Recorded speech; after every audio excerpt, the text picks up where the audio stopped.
In print, our price target is $2,000, and that's a 2027 price target.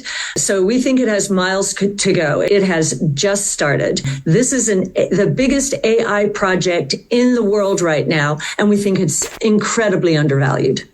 We are ready for prime time. Consumer preference shift towards better vehicles, electric, that are falling in price. Tesla is leading that price decline simply by passing cost declines on to its customers. Cathie Wood's Tesla stock to $2,000 per share world tour continues. She's really doing her best to warn investors about this opportunity, doubling down and reiterating that Tesla, in terms of autonomy, is the biggest AI opportunity on Earth right now, predicting that Tesla will have gross margins in the future in the 50 to 60+% range, unheard of. Cathie also believes interest rates are going to start coming down soon, and if that happens, we might see a reverse of what happened when interest rates started going up. Hope you can read between the lines. And I have a sneaking suspicion a lot of investors are going to regret not paying attention to what Cathie Wood had to say in late 2023. By the way, if you guys would like early access to my daily videos, head over to X, where I post early access every single day. Plus, there's a bunch of exclusive video content there and plenty more coming.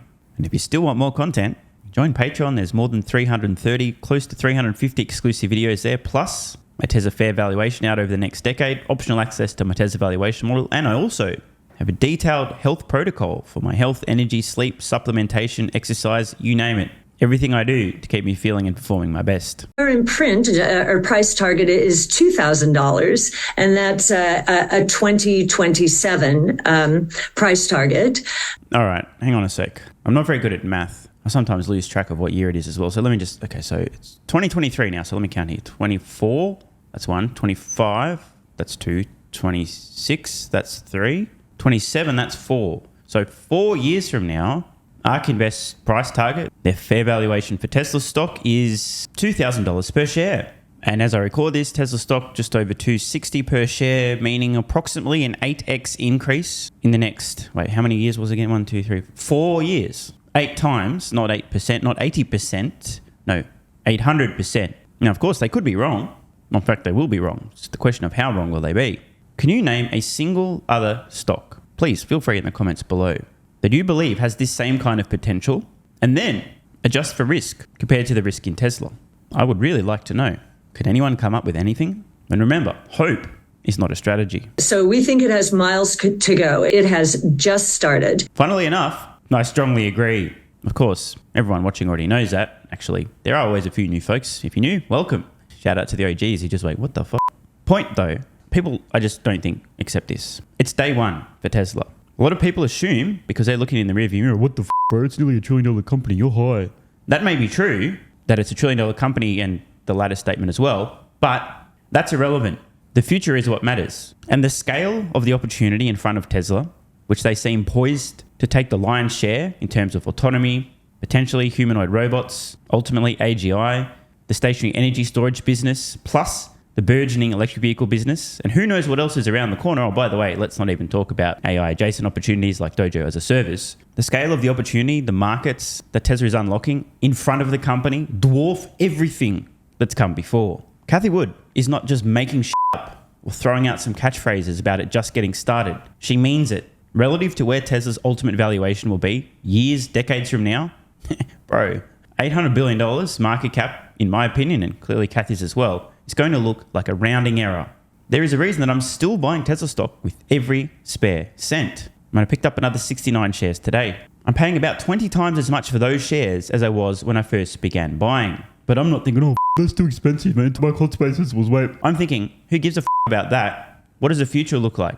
And again, if you want to see what I believe the future looks like, some different scenarios, worst case, best case, and in the middle, head over to Patreon and check out my Tesla valuation model, available to supporters at the investor level and above. Or if you're a tight ass, everyone on Patreon gets access to my fair valuations over the next decade. You just can't see the numbers behind them. Check the link in the pinned comment. Again, if Cathie and I are right, Tesla really is just getting started. And we do believe it's the biggest AI opportunity in the world today. No Sherlock. Actually, it's probably not appropriate to use that term because that would imply that everyone already knows. And I mean, we do, but the wider market doesn't seem to. And just between you and I hope it stays that way for a while because as I mentioned, I'm still buying with every spare cent. And I'd much rather the market not realize that Tesla is far and away the biggest AI opportunity out there until I've accumulated a lot more, as opposed to everyone figuring it out and me going, oh, for fuck's sake, seriously, now how much do I need to earn to get to my goal of Tesla ownership? God damn it. By the way, I do actually keep track of that. A quick aside, I've got some goals. I'd like to get to 0.001% ownership of the company. Based on my projections, I will need relatively substantial personal income over the next decade to get there. The autonomous taxi platform opportunity is going to be a winner-take-most opportunity. So the first company that gets people from point A to point B the fastest and the safest is probably going to be the biggest winner in the space. Have you ever noticed how Cathie Wood says the same shit all the time? Have you ever noticed how I say the same shit every fucking day? Yeah, you know why? Because we believe what we're saying. It may be repetitive, but I have a funny feeling, Cathie, and certainly I know from my own perspective, I am doing my best to let literally everyone on the planet, at least who was looking, know what I think is around the corner. I strongly suspect in the future, there are going to be a lot of people out there lamenting, oh man, if only we had have known, if only we had have realised. Now, we could both be wrong, but if we're not, and it is a winner-takes-most market, and Tesla has an unassailable lead in major markets globally, I don't think we're going to have any regrets. I certainly won't. When I say I've been buying Tesla stock with every spare cent, I literally mean it. I'm not going to have any regrets. Oh man, I wish I bought more. Because I couldn't have. I literally bought as much as I possibly could. And I've been doing so for the better part of a decade. In the United States, we believe Tesla's in the pole position. And what's so interesting about autonomous taxi platform is the margin structure. The margin structure is compared to EVs, which are in the 20 to 30% gross profit margin range.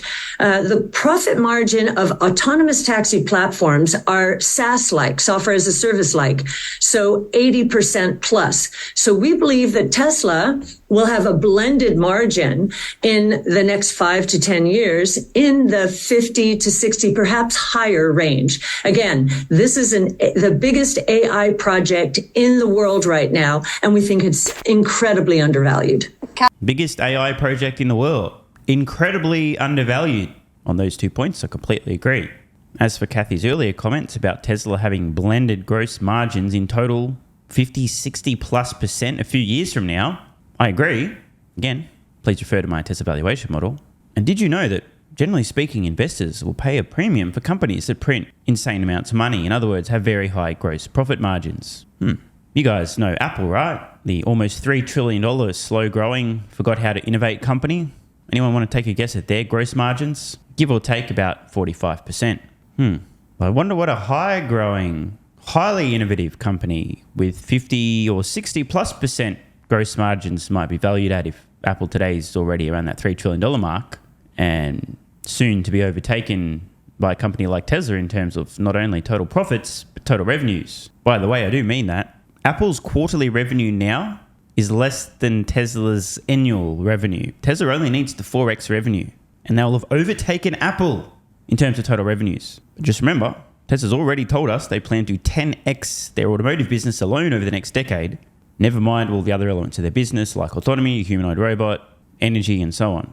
When I say Tesla will overtake Apple on all meaningful metrics, including profitability, including revenue, everything, and be growing at a much faster rate as well, I do mean it. See Tesla cutting prices. They say, oh, that's terrible. They must be losing a lot of business. Otherwise, they wouldn't be pricing this way. No, Elon has always promised that he would pass along cost savings to consumers. This is true. Not only did Tesla publish their secret Tesla Motors master plan all the way back in 2006, 17 years ago, detailing this, but Elon and Tesla have been very consistent every year since. They are trying to drive the cost of compelling electric vehicles down as fast as possible. That's the only way they sell enough electric vehicles to completely displace internal combustion engines and force the entire industry to move in that direction.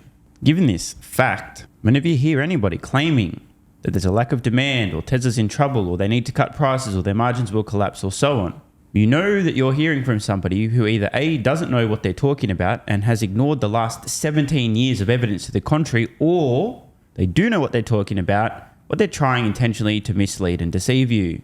Of course, no one really ever do that, so it must be the former. And because I care so much about you guys and girls, I've taken the time to painstakingly compile a list of all the companies outside of China that make any money at all selling electric vehicles, given the fact that Tesla keeps forcing prices lower It's kind of important context. If you're not making money and Tesla is, and they're driving prices lower, you're in big fucking trouble. So let's have a look at that very large list now. As you can see on screen. Oh, wait, what? Oh, hang on. Oh, yeah, no, that's right. Yeah. The number of companies outside of China that make money selling electric vehicles as I record this. 1, Tesla. But don't worry, based on the latest available information, there are a small handful of companies that are eking out tiny profits per vehicle sold in China, selling electric vehicles. Some of them are even making as much as about 1/6 as much profit per vehicle as Tesla is. We can see here on the left, Chinese battery electric vehicle makers' worldwide pre-tax profit for the first 6 months of 2023 versus Tesla's profit. Tesla, a little under 6 billion. All Chinese electric vehicle manufacturers combined, less than Tesla's first half of 2023 profit. Let that sink in. Tesla is making more money selling electric vehicles than all Chinese electric vehicle manufacturers combined, who are the only companies on earth besides Tesla who are making any money at all selling electric vehicles. Given this fact, it's worth pondering what happens if Tesla continues to pass on cost savings and drive costs of their vehicles down, lower prices. What happens to the profits of the other companies who are making razor-thin margins, if any at all, selling electric vehicles? And remember, these are the only companies on the fucking planet that make any money selling electric vehicles. Last we heard, Ford, for example, are losing about $60,000 per electric vehicle sold. That was 60,000, 5 figures, not 6,000, 60,000. So let's engage and use our cognitive faculties. If Tesla is making more profit than any other company on earth producing electric vehicles, and in fact almost every company on earth, except for a couple in China, are losing money making electric vehicles, those in China are making a tiny bit of money. If it's true, and by the way it is, that Tesla is making significantly more profit per electric vehicle sold than anyone on the planet, and almost everyone on the planet is losing money, and Tesla's own stated goal is to keep passing on cost savings to consumers, if the companies that are making no money or making very little money selling electric vehicles want to keep selling electric vehicles to consumers, competing in the same global marketplace as Tesla, who are driving costs down, does it not then follow that these companies, unless they want to stop selling vehicles, will also need to follow Tesla's prices down? The answer would be yes. Now, of course, there's some exceptions. Some people will buy a piece of shit and pay more for it, but not that many consumers are that stupid. Now, if this is true, if Tesla passes on massive cost savings and is still making insane amounts of money, is it not true then that the few profitable electric vehicle manufacturers on planet Earth could actually become unprofitable just trying to compete with Tesla on pricing? The answer would be yes. So I think from this, we can deduce that Tesla currently has the nuts of every EV maker on Earth in a vice grip. And per their mission, they are going to keep squeezing. Ouch. And if the consumer's feeling a bit weak right now or has lost some confidence, those lower prices are making a difference. In fact, we've heard that the waiting time now for the Model Y has actually increased by several months. It's almost as if there was an enormous amount of pent-up demand for Model Y, but the issue wasn't demand, it was affordability. After all, when interest rates are through the roof, people are concerned about the absolute shitstorm currently happening economically. You can understand. As I've mentioned previously, this is the worst time for the global automotive market since the global financial crisis about 15 years ago. This is also a sign, as I've pointed out in the past, so is Elon. Demand for compelling electric vehicles is quasi-infinite. The issue is not demand, it is affordability. If prices come down, significantly more consumers can buy, and there is not a linear relationship. A linear decrease in the price doesn't cause a linear increase in the number of people who can afford the vehicle. It causes an exponential increase. For reference, if you want to do some homework, look at how many vehicles sell in each price range. Let's say start $20,000 per year. See how many vehicles sell under $20,000. Now do 40, now do 80, now do 160, now do 320, now do 640. You get the point. We are ready for prime time. Let's talk about EVs. Yes. And not just Tesla. Yes. Is it good news for Tesla what's happening in Detroit right now? Yes, because if there's a strike, of course, there will be more production shortfalls. I think that there's just now the supply chain has freed up, so unfortunately we'll have all kinds of questions about that. But I don't think it has anything really to do with the strike. It has everything to do with a consumer preference shift towards better vehicles, electric, that are falling in price. Tesla is leading that price decline simply by passing cost declines on to its customers. Again, it's in their master plan. Important to understand, although apparently difficult to understand because none of the forecasting agencies globally who are forecasting electric vehicle adoption and the decline in ICE vehicle sales get this. EVs are a new technology. There's a lot of innovation still to take place in terms of manufacturing, a lot of economies of scale. Just as production scales up, more volume, everything becomes cheaper. Battery costs are declining predictably. These things are going to keep getting cheaper and better. And they're already around price parity with ICE vehicles and much cheaper when you factor in the total cost of ownership. Even the more aggressive expert forecasts still have EVs as a percent of total global vehicle sales at the end of this decade around 35, if you're lucky, almost 40%. They're going to be closer to 100% by then. So I think that's what's good for Tesla. The complaint we hear is that people can't afford these vehicles. What we're seeing in the news changing. In the UK, as you can see, Rishi Sunak is pushing back targets to get rid of all of these internal combustion engines to 2035 from 2030. Are we being unrealistic about this transition and how difficult this is going to be? No, we do not think so. We actually, the total cost of ownership, now this is in the United States, it's a little bit different here, but the total cost of ownership of an electric vehicle fell below that of a gas-powered vehicle about 2 to 3 years ago. Soon, sticker prices. Does that include insurance? Yes, includes insurance. Yes, as I said, local differences, but yes, in the United States, that does include insurance. And in fact, Tesla is so sure that its cars will have fewer accidents and fewer fatalities that it's willing to provide insurance. So yes, that does include everything, all in. Regarding Tesla insurance, you guys know how much money this thing is going to print over the long term. Tesla has data no other company can access from their own vehicles, the telemetry. Therefore, unlike throwing darts blindfolded via actuary tables, Tesla can very accurately price risk on their own vehicles. And they know as that risk is reduced because the safety profile improves. Again, per my Tesla valuation model, once Tesla insurance is rolled out globally, later this decade, Tesla will be able to price insurance on their own vehicles at a lower price point than anyone else because they have more certainty around risk because they have more data. Surely you guys understand. If it's more uncertainty, you have to price accordingly just to cover your ass. So the only way any other company will be able to insure a Tesla vehicle for a comparable price or even cheaper than Tesla insurance is by taking on unnecessary risk. In particular, if it just so happens that there's an extremely dangerous, super incompetent driver, Tesla knows that based on their data and Tesla's offering to insure them, but it's a very high fee because they know that they're likely to get in an accident and they don't like using the autonomous software, etc. Those customers might end up using other insurers who haven't realized the huge risk they present.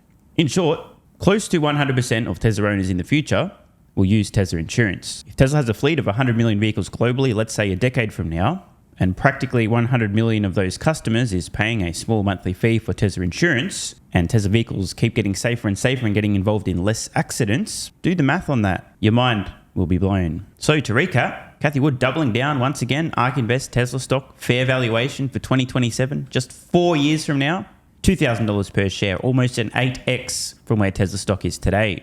Cathie also believes that interest rates are soon going to be heading down, which means, well, like I said earlier, you know what happened when they went up? Reverse it. Also predicting that Tesla's margins in the future will be 50, 60+%. And Autonomy, where Tesla clearly has an unassailable lead in a winner takes most market, is the biggest AI opportunity on the planet. Athletic Greens AG1 has given me a massive, meaningful boost in energy, allowing me to do a lot more every day, including using my brain more and using my body more. I highly recommend you guys and girls check it out. Athletic Greens AG1 is an excellent way to fill in nutritional gaps. It's got 75 high-quality vitamins, minerals, and whole food source nutrients, plus prebiotics and probiotics and digestive enzymes and adaptogens to help you deal with stress. Plus, if you click the link in the pinned comment or head to drinkag1.com/SMR, you can get yourself a 1-year free supply of vitamin D3 and K2. But don't take my word for it. Here's what some of you guys and girls have to say. AG1 has changed my life. I was, as you described, treating myself like a circus, ate like trash, rarely exercised, used alcohol as a stress crutch, cannabis also. AG1 is what gave me the kick in the ass, got me back to the gym, motivated me to do more for myself, family, my business, etc. Keep doing what you do. Now, I know there's some skeptics, the same kind of people who think Elon Musk is a fraud, reading this going, what do you thought? There's no way that's possible, bro. It must be a placebo effect. Believe it or not, this is a recurring theme. If you give your body everything it needs to feel and perform its best, including having a lot more energy, you'll need ways to use that energy. For me personally, that includes more exercise, moving my body more social activity, and more cognitively demanding tasks, including producing a ton of exclusive content over on Twitter and on Patreon, plus my daily YouTube uploads. The proof's in the pudding. On to another testimonial from a viewer of this channel. SMR, you asked me to provide feedback on AG1. Here it is. It has helped with mental acuity, stamina, and intestinal waste management. Can't read between the lines. It certainly helps with regularity and digestion. That's what the digestive enzymes are for. It has also dramatically reduced my cravings for sugar. You guys need to stop eating sugar. It's fucking poison. I'm 50, 5'9", and overweight, aka a fat motherfucker. I think that's a technical term for overweight, isn't it? Is it fat motherfucker or obese? I can't remember. I average 100 hours a week in the West Texas oil fields as a safety supervisor. Jesus Christ, dude. No wonder you're struggling to keep your weight under control. 100 hours a week. Brutal. It has helped me lose weight.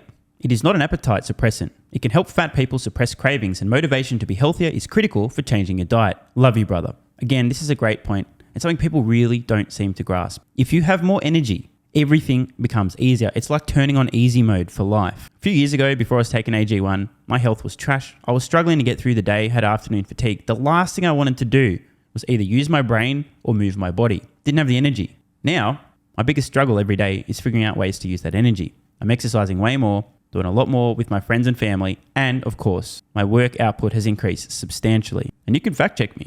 Check out the average length of my videos I was posting to YouTube 3 years ago. Need I say more? And one final testimonial. Love this one. Okay, here's the deal for me with this AG1 shit. I'm 41 years old and not the type to eat, drink, smoke, or sleep healthy, so I was skeptical. That being said, here's what I experienced. Day 1, meh. Day 2, afternoon fatigue was about 45 minutes late. Day 3, 0 afternoon fatigue. Day 4, 0 afternoon fatigue plus extra energy. Day 5, again, 0 afternoon fatigue plus energy, wondering, what the fuck, really? See, this is the thing, right? The results for many people are just almost too good to be true. This is the same experience I had. My afternoon fatigue just vanished out of nowhere. I'm like, wait, what the fuck? Why am I not tired in the afternoons anymore?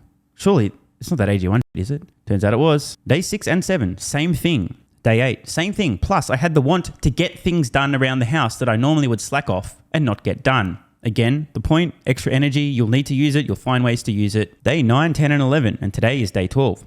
I fucking love it. So however you managed to get me to buy it, I'm so glad you did. Thank you so much, SMR. It really changed me so far. Guys, this shit really works. Just try it. By the way, this is the reason I continue to relentlessly promote AG1. A lot of people get real fucking mad in the comments. Oh my God, Snake Oil Salmon's sold out. Oh my God, he's a scammer. This is fraud. But constantly, I'm pretty sure everyone making these comments is also currently short Tesla stock. I'm not particularly concerned about people having a negative perception, those folks suffering from small brain syndrome, still living in my bum's basement syndrome, etc., writing mean comments, claiming AG1's a scam or it doesn't work. I mean, bro, when I get feedback like this is what keeps me going. And remember, there is a 90-day money-back guarantee. There's nothing to lose here. Just try this stuff for a month, and if you don't get these results, get your money back. See, it's a literal no-brainer. It's an IQ test at this point in time. Testimonial after testimonial after testimonial like this. Get your money back if it doesn't work. Just try it for a month, and if it doesn't work, get your money back. Today's the day. It's finally time. Be like this guy who was a massive skeptic, but finally, after 1,000 promotions in a row, caved in, tried AG1, and has results like this. Head to drinkag1.com/SMR or click the link in the pinned comment, and please, let me know how you're feeling in a few weeks' time.